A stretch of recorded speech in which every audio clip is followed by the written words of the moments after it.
एक सवाल इस सवाल को आगे लेंगे। एक सवाल कि जो ढेर सारे जो विपक्ष के नेता हैं, जो अपोज़िशन लीडर हैं, जिस मुद्दे को उठा रहे हैं, 3 उनका जिसको कंसर्न है। पहला कंसर्न ये है कि इस ट्रेड डील की घोषणा अमेरिकन राष्ट्रपति ने की। हर घोषणा वो एक तरह से वही करते हैं कि सीज़फायर हो गया, तो वो वाशिंगटन से घोषणा उसकी होती है। ट्रेड डील हो गया, उसकी राष्ट्रपति ट्रंप घोषणा करते हैं। तो न्यू दिल्ली एक तरह से उसका जो असर है, वो कहीं न कहीं कम हो रहा है। दूसरा जो कंसर्न है कि उन्होंने अपने ट्वीट में इस बात का उल्लेख किया कि रशियन तेल नहीं खरीदेगा भारत, जिसका कि प्रधानमंत्री के ट्वीट में इसका कोई उल्लेख नहीं है। दोनों ठीक है, बैक चैनल में ये बातें हो गई होगी, लेकिन प्रधानमंत्री ने अपने ट्वीट में उसका उल्लेख नहीं किया। तो एक तरह से भारत आप पिछले 6 अगस्त का जो एमईए का प्रेस कॉन्फ्रेंस थी, जिसमें एमईए ने ये बात कही थी कि भारत किससे तेल खरीदता है या नहीं खरीदता है, ये एक तरह से भारत का कमर्शियल डिसीजन होगा। और जब टैरिफ लगाया गया था, तो एमईए ने अपनी प्रेस कॉन्फ्रेंस में कहा था कि इससे अनफेयर, अनजस्टिफाइड एंड अनरीजनेबल।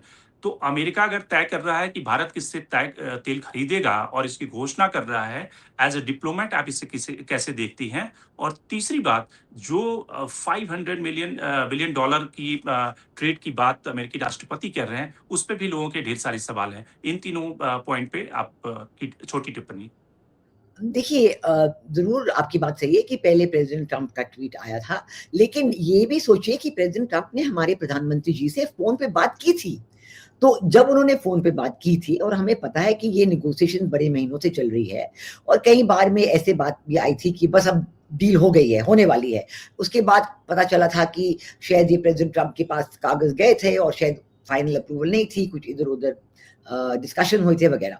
तो जब प्रेज़िडेंट ट्रंप ने अपना निर्णय ले लिया क्योंकि हमारे negotiations commerce minister Piyush Goyal के ज़रिए तो हो ही रहे थे और जब प्रेज़िडेंट ट्रंप ने निर्णय ले लिया कि अब ये ट्रेड डील मैं फाइनल करना चाहता हूँ, तो उन्होंने हमारे प्रधानमंत्री जी से फ़ोन पे बात की और उसके बाद उन्होंने अपना ट्वीट दे दिया और हमारे प्रधानमंत्री ने जवाब में अपना ट्वीट दे दिया। तो इसमें कोई ये तो बड़ा ठीक this is normal, this is nothing wrong इसमें कोई ऐसी बात नहीं है जिस पे कोई किसी को कोई ऑब्जेक्शन आए कि पहले क्यों या मैं पहले, ऐसी कोई बात नहीं है, ये तो बहुत माइनर चीज़ें हैं।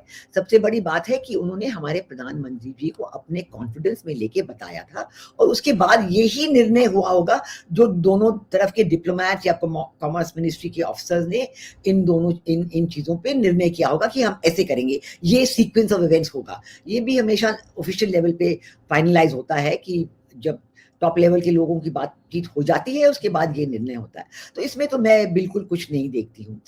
जो रही रशियन तेल की खरीदारी की बात, पहले ट्वीट्स में प्रेसिडेंट ट्रंप ने इसका बहुत बड़ा बनाया था और हमने ज़रूर कहा था, जैसे आपने कहा, कि डिस्क्रिमिनेटरी एस्पेक्ट हम बिल्कुल एक्सेप्ट नहीं करेंगे और इसमें कोई डिस्क्रिमिनेशन नहीं हो जाएगी, इसलिए हमने कहा ये बिल्कुल अनरीजनेबल है। और हमारे प्रधानमंत्री जी ने इस पे कुछ नहीं कहा है क्योंकि इवन प्रेसिडेंट ट्रंप, उन्होंने कुछ नहीं कहा कि मैंने 25% स्पेशल टैरिफ हटा लिया है। तो उन्होंने सिर्फ ये कहा है कि अब तेल नहीं खरीदा जाएगा। हमें अब तक पता नहीं है, डिटेल्स पता नहीं है कि ये तेल की खरीदारी जो है ये अब तक ज़ीरो हो गई है या होने वाली है या डिटेल्स क्या है। लेकिन मैं इसमें ज़रूर कह सकती हूँ कि इन चीज़ों पे बहस जो है काफ़ी महीनों से चल रही है और जब प्रेसिडेंट पुतिन भारत में आए थे तो ज़रूर उनके साथ इस पे डिस्कशन हुई होगी और जो भी हमने उनसे डिस्कस करना था, उन्हें एक्सप्लेन करना था, वो हमारे लीडरान ने, प्राइम मिनिस्टर मोदी ने प्रेसिडेंट पुतिन से बात कर ली होगी। और मुझे ये पूरा विश्वास है कि जो हमारे रूस के साथ बायलैटरल रिलेशंस है, उस पे इसका कोई आँच नहीं आएगा क्योंकि जब प्रेसिडेंट पुतिन आए थे और उनकी विज़िट यहाँ पे बहुत ही सफल रही और बहुत ही बड़े पैमाने पे बातचीत हुई, डिफेंस रिलेशनशिप पे, सिक्योरिटी रिलेशनशिप पे, एक्सेस टू रशियन मार्केट्स पे, मोबिलिटी ऑफ स्टूडेंट्स वगैरह पे बहुत अच्छी बातचीत हुई थी और प्रेसिडेंट पुतिन ने अपनी सेटिस्फैक्शन कई तरीकों से दिखाई है कि उनको भी लगा कि ये विजिट उनकी बहुत सफल रही। और इसलिए मैं कह रही हूँ कि ये जो प्रोसीजरल पॉइंट आप कह रहे हैं तेल के ऊपर, ये इतना भी इस पर कोई खास इम्पोर्टेंस नहीं है। ये भी हर चीज़ में तय हो जाता है कि ठीक है, प्रेसिडेंट ट्रंप कहेंगे कि भारत और तेल नहीं खरीदेगा, हमारे प्राइम मिनिस्टर को इसके बारे में कुछ नहीं कहेंगे और अब 25% स्पेशल टैरिफ के बारे में जिक्र हो ही नहीं रहा है, यानी कि ये स्पेशल टैरिफ खत्म हो गया है और सिर्फ 18% टैरिफ की जिक्र हो रही है, ये इसके बाद है। इसको भी उठाना, इसके ऊपर इतनी बड़ी चीज करना, मेरे ख्याल इसमें कुछ नहीं है।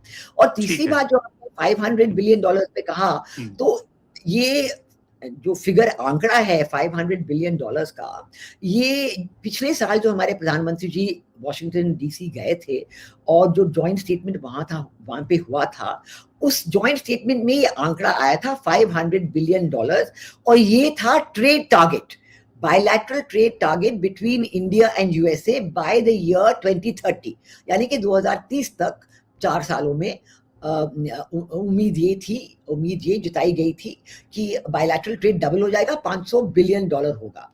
तो अभी क्लियर नहीं है कि जिस आंकड़े का जिक्र प्रेसिडेंट ट्रंप ने किया है वो यही आंकड़ा है, या कि इस ट्रेड डील में और कुछ डिटेल्स आने वाले हैं, क्योंकि ट्रेड डील तो रिवील हुआ नहीं है।